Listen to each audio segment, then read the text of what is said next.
여러분 안녕하십니까? 예수님의 시험 이야기 동성애와 전염병에 적용하는 13번째 시간입니다. 그동안 여러가지 환경적인 변화가 많아서 13번째 강좌를 좀 늦게 하게 됐습니다. 이제 마지막 14번째 강좌는 오늘 예수님의 시험 이야기 결혼을 전반부 오늘 하고 이제 다음 회차에서 후반부를 나누어서 여러분에게 소개하도록 하겠습니다. 예수님의 시험 이야기 결혼은요, 아주 간단하죠. 시험을 마친 마귀가 예수님을 떠난 그런 내용이 예수님의 시험 이야기 마지막 내용입니다. 시험 이야기 결혼은요, 예수 말씀에서 이렇게 간단하게 전하죠. 그러자 마귀는 그를 떠났다. 여기서 그는 공생애를 시작하시는 예수님을 가리킵니다. 마귀는 시험 이후에 예수님의 공생애가 시작되는 것과 더불어서 즉시 예수님을 떠납니다. 마귀는 시험한 후에 나자라 예수님을 떠났는데 이것이 예수님의 수세 사건으로 막이 오른 공생애가 비로소 본격적으로 시작되는 것을 의미합니다. 나자라 예수님께서는 마귀가 시험산을 떠남으로써 시작되는 것으로 그렇게 묘사됩니다. 특히 여러분 누가복음 보면 이 마귀가 떠난 이 장면 아주 의미심장하게 표현하는데 주로 갈릴리에서 전개된 예수님의 공생애 동안에 마귀는 활동을 멈춘다 하는 그러한 의미를 보여주고 있고, 마지막으로 누가복음 22장 3절에 의하면 예수님께서 예루살렘에서 마지막 순환을 당하실 때 그때 가룟 유다에게 마귀가 슬쩍 들어감으로써 활동을 재개하는 그런 것으로 예수님의 공생애 동안에는 세이탄 불이 마귀로부터 노임을 받으시다가 마지막 순환주간 한 주간의 마귀가 활동하는 것으로 그렇게 묘사합니다. 여러분 누가복음 4장과 22장을 이런 관점에서 한번 시험 이야기와 그 다음에 순환 이야기 시작을 연결짓는 작업은 의미심장합니다. 마귀는 고작 예수님의 시험 기간인 40일 동안만 광야에서 예수님을 옥죄고 있었습니다. 그러나 예수님께서는 광야 세 가지 시험을 어떤 말씀으로 물리치셨습니까?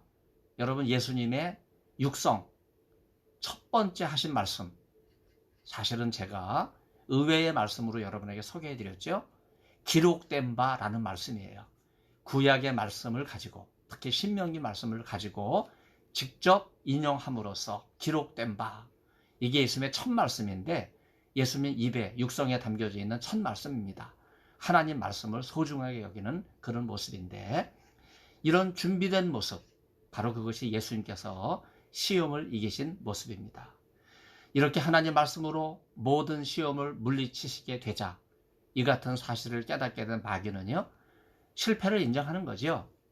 여러분 하나님 말씀 앞에 당할 자가 없습니다. 마귀는 예수님의 공생에 더 이상 발목을 잡을 수 없었기 때문에 예수님을 떠나게 된 것입니다. 나사라 예수님의 공생에는 유대 광야에서 시험하던 마귀의 권세로부터 완전히 노임을 받게 되시고, 오히려 예수님께서는 이 일로 인해서 거침없는 하이킥, 여러분 옛날 드라마도 있잖아요.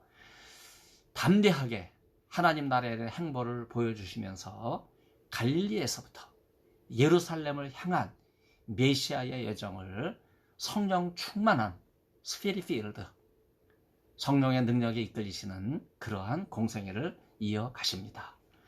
유대 광야는요, 사람의 힘으로는 도저히 살 수 없는 곳입니다.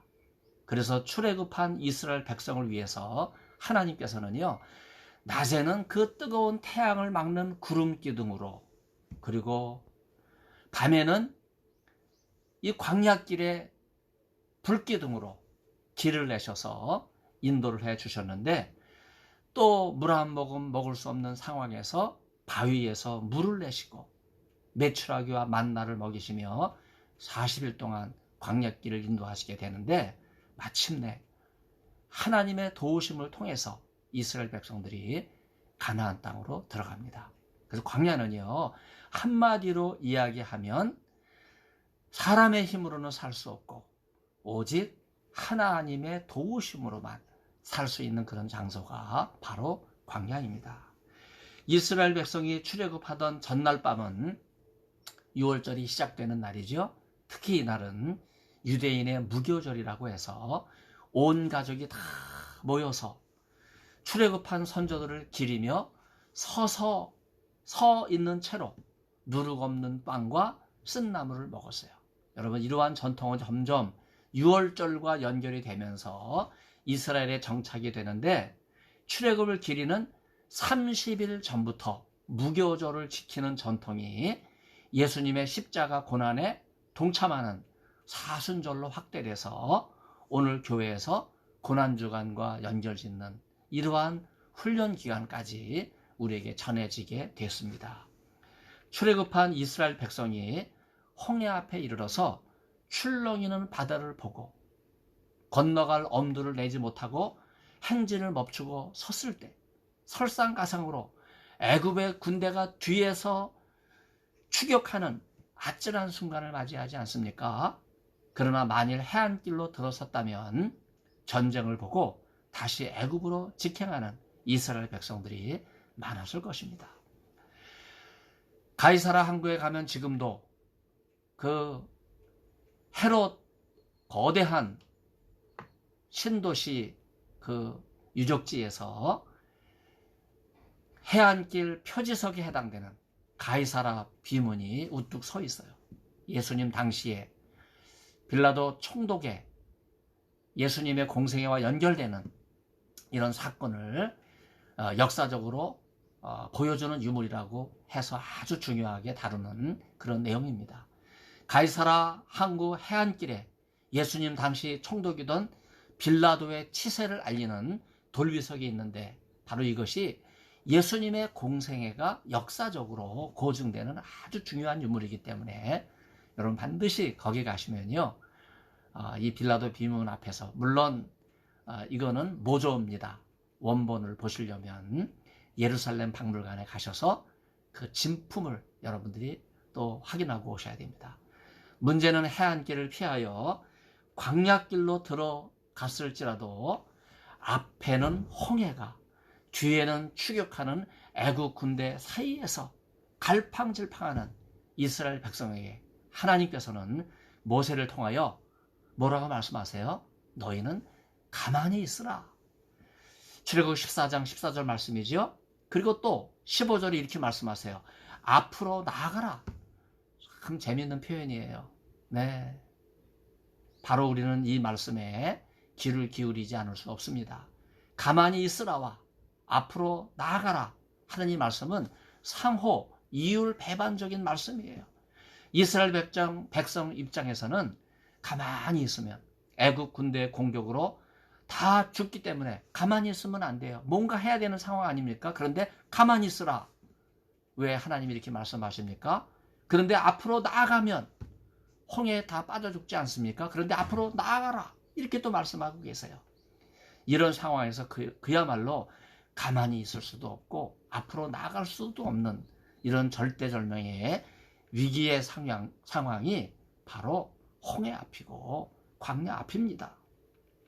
나라가 위중할 때에 모두가 정부와 여당을 공격만 한다면 교회는 스스로를 가인의 후예로 만드는 결과를 초래할 수밖에 없습니다. 제가 왜 이런 말씀 드립니까? 가인이 아벨을 쳐 죽인 거는요, 그 마음에 분노가 있어서 그래요. 여러분, 내가 분노를 품고 그러면 내 건강도 안 좋아요. 혹시 나를 해코지하고 지속적으로 나를 힘들게 해도 여러분, 원수 갚는 것은 하나님께 달려 있어요. 다 하나님께 맡기세요. 나는 원수를 사랑할 뿐입니다. 그리고 원수를 위해서 기도할 뿐입니다.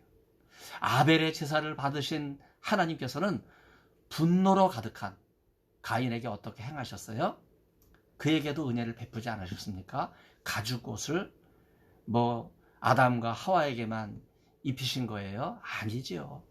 저는 가인에게 광야를 내쫓기 전에 이미 가인에게도 하나님께서 가죽옷을 입혀주셨다고 상상할 수 있습니다. 이것이 하나님의 사랑이에요.